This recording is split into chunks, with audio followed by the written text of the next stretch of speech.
para pengawak Benawa ing gisik Pulo Jawa sisih lor. Papan mungguhe Gunung Kidul ya ing iring kidul mburi. Alas Tegalan Bohol Banjar Karangan Isen Kethek Walang Ajak Manuk Macan Hitam sarta Gajah.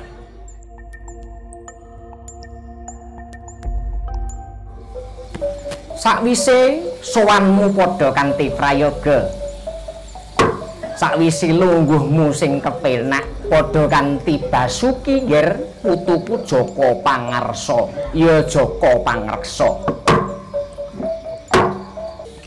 Kula badhe matur, yekposipun kula menika badhe mrehatosaken bumi utawi siti wonten ing tlatah Ledok Sari papan panggenan kula ingkang sawetawis katingal sangar dipun tanduri menapa kemawon kok mboten kersa hasil. Nanging menawi kula ningali wujudipun gelaran bumi wonten ing tlatah Giri Suba wonten sakiwa tengening pertapan Gedhong Lengis menika katon ijo royo-royo sedaya ingkang tinandur dadi sedaya tetukulan murakadi dhateng sedaya para kawula wonten ing kiwa tengen pertapan Gedhong Lengis. Menika kados pundi caranipun? Ngene ya nggir, Jaka Pangarsa ya Jaka Pangreksa putuku tak kandhani yen jeneng sira iku kepengin darbe hasil sing muwuh mati ketikel aja lali jeneng sira kuwi ngaturna puja pangabekti marang Gusti Allah Subhanahu wa taala kang paring sandang kelawan boga sadurunge nenandur. Iya.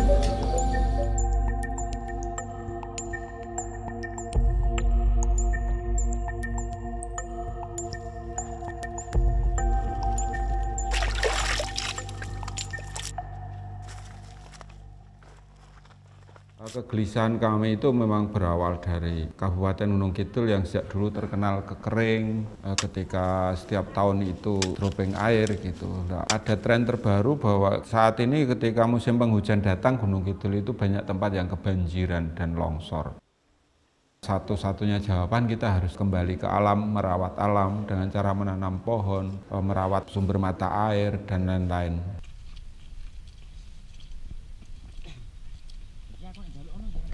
Komunitas Resan itu terbentuk medio awal 2018. Jadi masing-masing personal itu dengan kesadaran sendiri itu merawat lingkungan masing-masing gitu.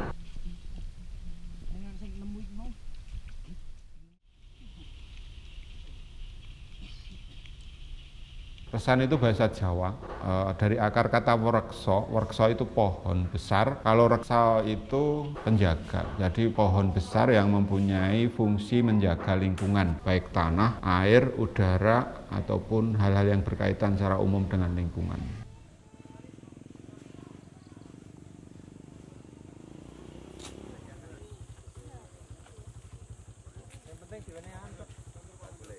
Pohon itu juga ada yang mempunyai fungsi konservasi dan ada yang mempunyai fungsi ekonomi. Nah, ini yang sering tidak bisa dibedakan seperti itu. Jadi fungsi ekonomi dari sebuah pohon, masyarakat cenderung memikirkan bahwa itu fungsi ekonominya langsung. Jadi pohon harus dipanen gitu, entah itu buahnya, entah itu kayunya. Jadi ketika umur berapa puluh tahun terus dipanen, ditebang, itu kan otomatis fungsi pohon ini kan hilang. Pohon mempunyai fungsi ekologi itu kan di usia rata-rata 15-20 tahun. Dalam rentang waktu ini kan pohon ini butuh dijaga, butuh dirawat dan lain-lain.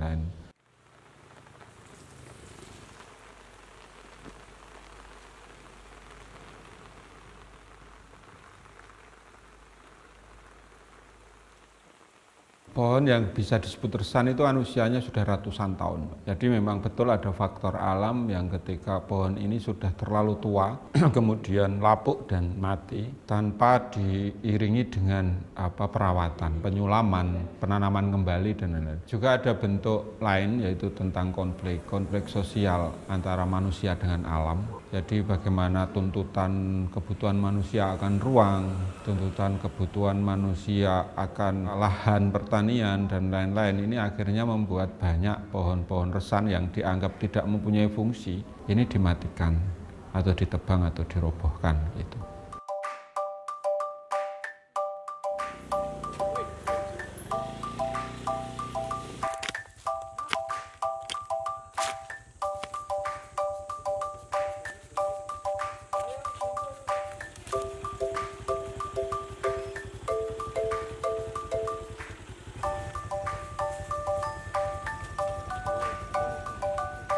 Basic teman-teman resan ini kan macam-macam, tapi rata-rata mereka semua bekerja.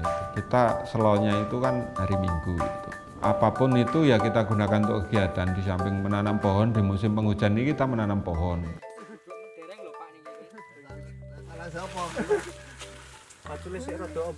Udah minum juga ya.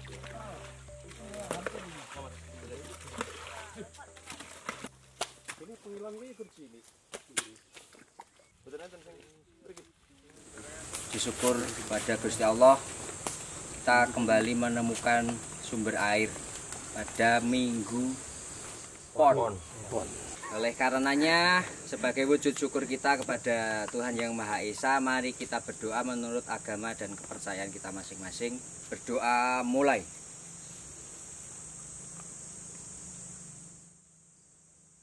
Semoga dengan doa kita bersama pada pagi hari ini, sumber air yang dulu pernah ada dan sekarang ditemukan kembali tetap lestari. Amin.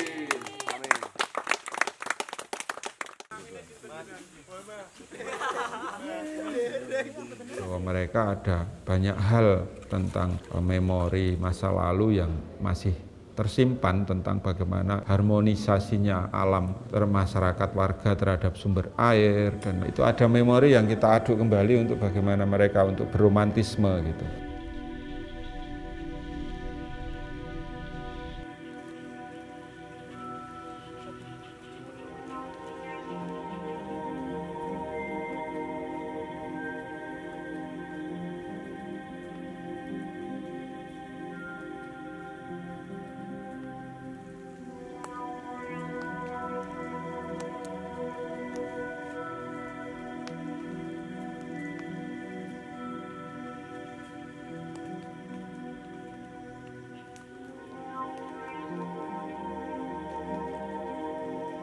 Langse itu adalah maknanya adalah menutup. Jadi kita mengulang lagi sejarah yang pernah dilakukan oleh orang-orang tua kita. Kita melakukan langse dengan harapan menutup pohon-pohon agar pohon-pohon ini yang memang nyata suci, benar-benar terlihat kesuciannya dan terjaga kesuciannya yang tidak tercemar oleh apapun, tidak tergusur, tidak tumbang ataupun tidak terpotong-potong oleh ulah-ulah manusia.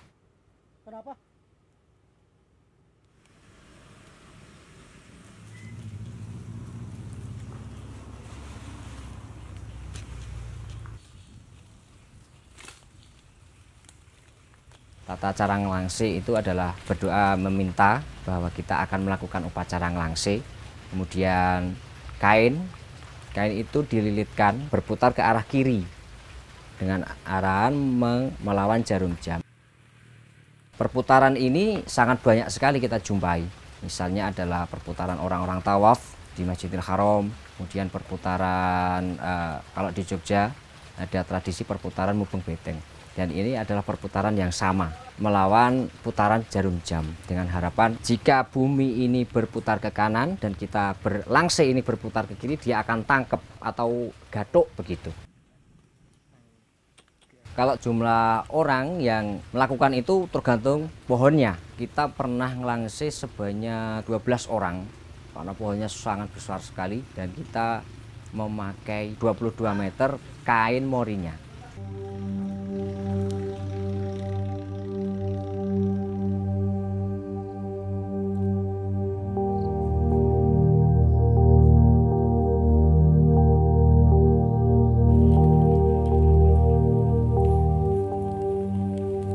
Kenapa kita melakukan itu dengan upacara adat, dengan ritual budaya dan lain-lain? Ya karena nenek moyang itu sudah merumuskan secara sempurna tentang bagaimana menghargai alam, bagaimana menjaga keberlangsungan kehidupan. Ini mereka sudah mempunyai cara-cara yang itu dinamakan dengan kebudayaan atau adat lokal.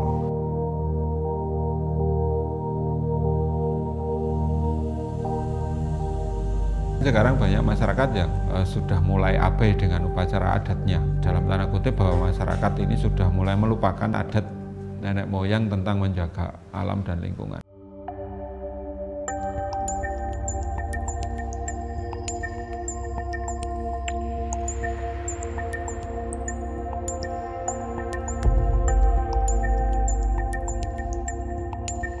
ketika hal ini dianggap baik dan tepat, itu harapannya ya bisa direplikasi di tempat lain gitu. Masalah dunia ini akan terjaga ketika masyarakat masing-masing itu menyadari dan menjaga lingkungan hidup masing-masing gitu di sekitarnya aja.